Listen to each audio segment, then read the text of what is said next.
Continuamos en este espacio en Millennials 95.5 FM. Recordamos, hoy es viernes 23 de agosto. Ya se encuentra con nosotros la doctora Diliana Martínez. Ella es oftalmólogo. Bienvenida, doctora. Gracias, muchas gracias por la invitación. Estoy muy contenta de que esté aquí hoy. Bueno, para mí es un placer.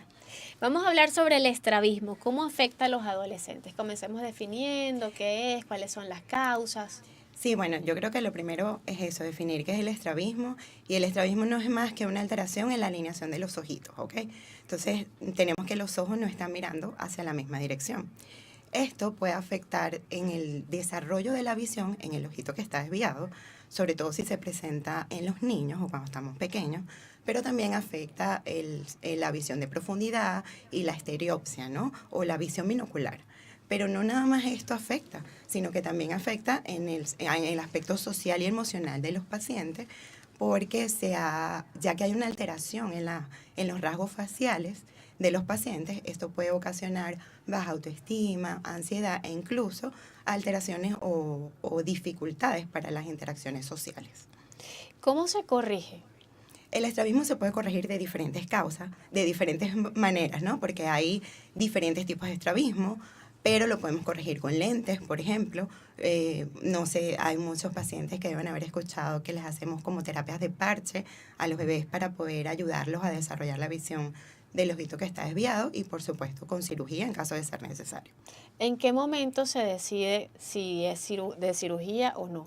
Bueno, lo que pasa es que así como hay diferentes tipos de estrabismo, hay como tres grandes grupos, ¿no? El grupo que se produce porque hay una alteración en los músculos, que es lo que hace que el ojito esté desviado, como que no hay un equilibrio en el movimiento de los ojitos, y en ese caso es quirúrgico. Hay un estrabismo que se produce porque estoy haciendo mucho esfuerzo para poder enfocar, y ese esfuerzo conlleva al estrabismo, y entonces ese lo podemos corregir con lentes solamente. Y hay otro tipo de estrabismo que es como una mezcla de los dos, ¿no? Entonces, donde además que hay una alteración en el desequilibrio de los músculos, también hay un esfuerzo visual. Entonces, en ese caso tenemos que corregir con lentes, y la parte que no se corrige con lentes es la que nosotros, pues, podemos operar. Ok, y en ese segundo caso, cuando se puede corregir con lentes, ¿cuánto tiempo dura ese proceso aproximadamente? ¿Y entre qué edades se puede dar? ¿Entre qué edad? ¿Entre los 3, los 4 Mira, años? el estrabismo que es por lente, que se llama endotropia, porque es una desviación de los ojitos hacia adentro, y se llama endotropia acomodativa, es porque hacen un esfuerzo para poder ver. Entonces tenemos que esto se empieza a producir aproximadamente a los 3 años de edad, que es cuando el sistema visual del bebé empieza a tener esa capacidad de acomodar o de enfocar. En ese momento es cuando podemos ver a los niños, o los papás nos refieren, que tienen desviaciones de los ojos que empiezan a ser como intermitente. Es decir, yo veo que mi bebé, cuando está enfocado en la televisión o cuando está haciendo actividades cercanas o jugando con sus juguetes cercanos, ahí desvía los ojos. Pero hay momentos del día donde él está alineado, está derechito. Ahí nosotros ya pensamos que es por un proceso de acomodación, es decir, que él está haciendo un esfuerzo extremo para poder enfocar, y eso es lo que produce la desviación de la mirada. Entonces ahí tenemos que corregirlo con lentes. Si me preguntas, mira, pero esto se va a corregir con lentes y yo le pongo los lentes por un año y después ya no va a usar lentes y va a estar derecho. Bueno, el niño tiene muchos cambios porque va el crecimiento del ojito, y esos cambios están asociados a esa hipermetropía normal que pueden tener los bebés. Entonces no te podría decir como que le voy a poner lentes y ya no va a tener estrabismo, porque esta fórmula o esta hipermetropía va mejorando en el tiempo. Al ir mejorando, dependiendo de cómo va el crecimiento del ojo, pudiera después, cuando están más adolescentes, hablando de los 17, 18 años, donde ya termina el crecimiento del ojito, mejorar el estrabismo sin lente. Pero por lo general, estas hipermetropías tienden a ser persistentes en el tiempo. Okay. ¿Y qué pasa en esa vida, en la vida del adolescente, que es uno de los puntos que usted más toca? ¿Qué pasa en la vida del adolescente en relación a que tiene estrabismo? Bueno, mira, a mí me parece esto muy interesante, porque a veces vemos como el estrabismo que es solo una alteración de la función de la visión. Y realmente esto tiene un poco más, porque tiene un impacto en lo que es el desarrollo de la personalidad, en las interacciones o en las habilidades sociales que puede tener el adolescente. De hecho, hay muchos estudios que se han realizado en cómo el estrabismo tiene un impacto en las habilidades sociales de los niños y adolescentes.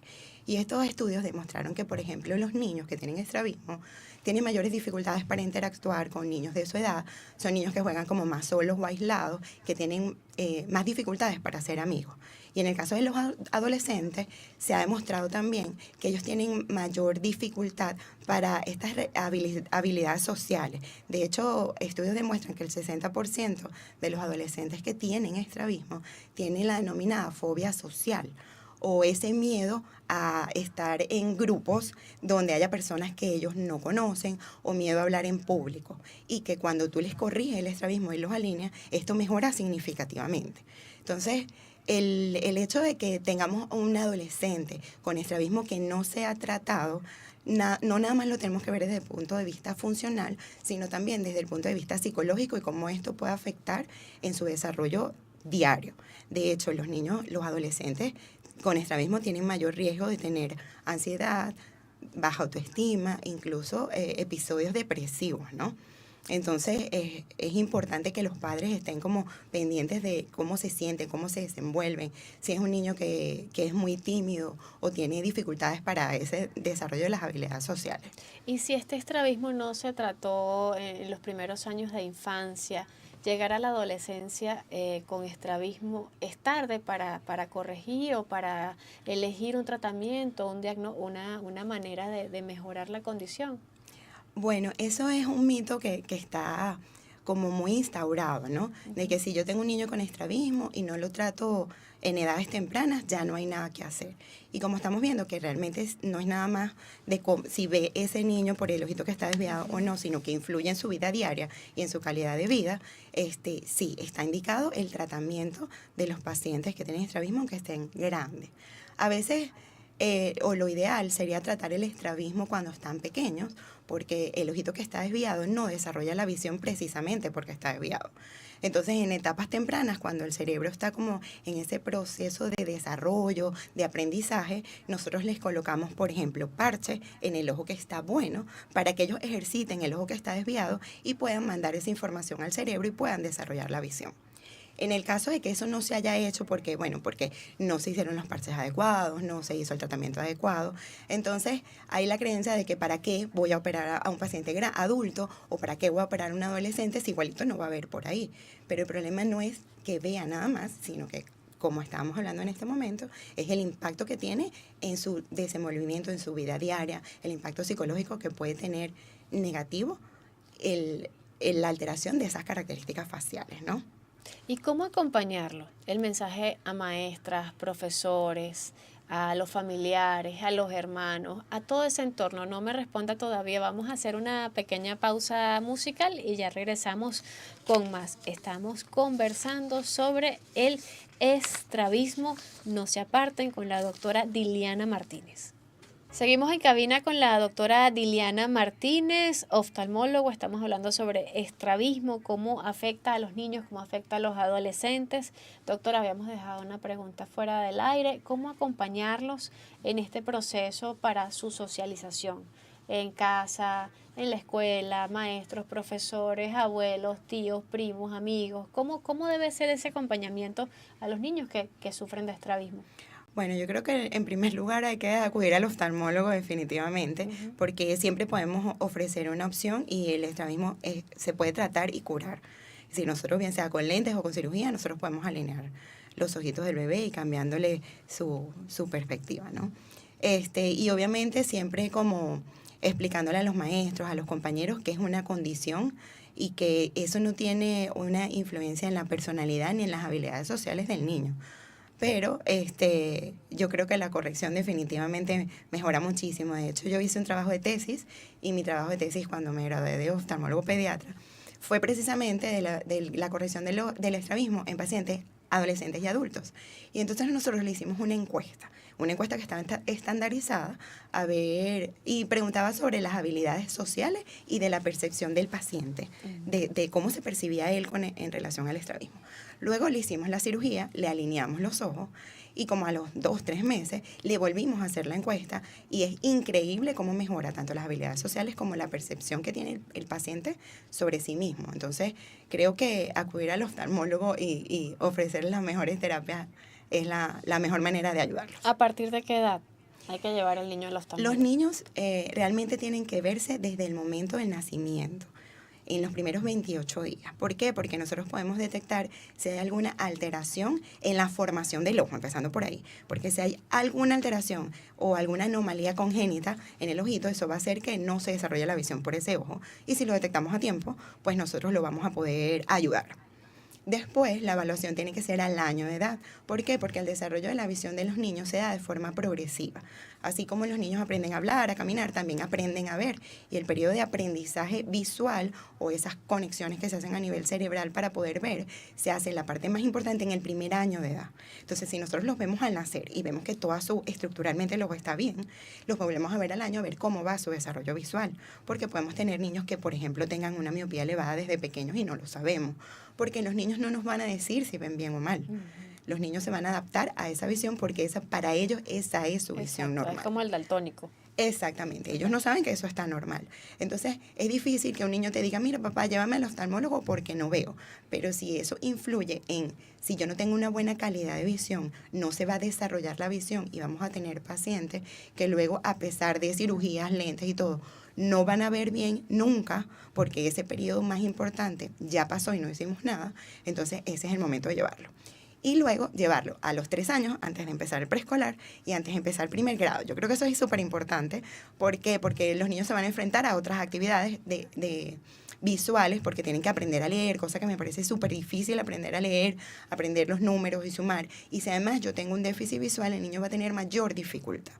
De hecho, nosotros tenemos pacientes, o he tenido pacientes que me llevan referidos por el psicopedagogo, porque es un niño que tiene déficit de atención, por ejemplo. No copian las clases, se distrae mucho, y resulta que el niño es miope muy altísimo, y el bebé no ve el pizarrón, y por eso se distrae, y no es que tenga déficit de atención, simplemente que no ve, pero él no lo sabe. Qué importante lo que acabas de decir. Entonces, la evaluación antes de entrar a preescolar y antes de entrar a primer grado es fundamental, aunque el bebé no diga que tiene ninguna alteración. Y por supuesto, si mi familia, mamá, papá, hermano, tienen antecedentes de que usan lentes, por favor, tienen que llevar a sus bebés porque seguramente hay un gen por ahí que tenemos que detectar. Y qué importante también sería que se hagan jornadas oftalmológicas en los colegios, en las escuelas, en todas estas etapas, ¿no? Sí, porque si nos ponemos a analizar, el 90% de la información que llega a nuestro cerebro es a través de la visión. Los niños aprenden a caminar, a hablar, a comer a través de lo que ven que hacen sus padres. La imitación. La imitación. Pero yo tengo que tener un buen sentido de la visión para poder copiar y aprender. Los niños que tienen dificultades visuales o que tienen limitaciones importantes de la visión, tienen un retraso en todo el desarrollo psicomotor, en todo el aprendizaje, porque tienen que utilizar otros sentidos para poder aprender. No ven, no pueden hacer el proceso de imitación, que es lo que los ayuda a los niños realmente a ver, a hacer sus actividades, perdón. Doctora, sus puntos de contacto, ¿cuáles son? Bueno, me pueden seguir por Instagram a través de doctora Diliana Martínez y por el número de contacto que es 0424-271-7502. Qué importante todo lo que nos acabas de decir, porque sin duda el proceso de crecimiento en todos los niños debe ser un trabajo entre varias disciplinas, varios expertos, y los padres, representantes o todos los que acompañamos este crecimiento de los niños debemos estar muy bien informados sobre todas las variables que debemos cuidar, ¿no? Exacto, porque la idea como padres, por supuesto, siempre va a ser ofrecerle lo mejor que podamos darle a nuestros hijos. Y qué mejor que tengan un desarrollo integral de todo, de la visión, psicomotriz, intelectual, en fin, para que ellos puedan defenderse cuando Sí. estén adultos, ¿no? Ser dependientes e interdependientes. Exactamente. Muchísimas gracias, doctora. Espero que vuelva. Seguro. Gracias a ustedes por la invitación. Y gracias a ustedes por acompañarnos a Mi Mundo, que también es tu mundo, acá en Millennials 95.5 FM. Vamos a agradecer también a nuestros aliados comerciales. Este programa llega a ustedes gracias a Electros Conecta tu Mundo, un mundo multimarcas donde encuentras todos los electrodomésticos para tu hogar.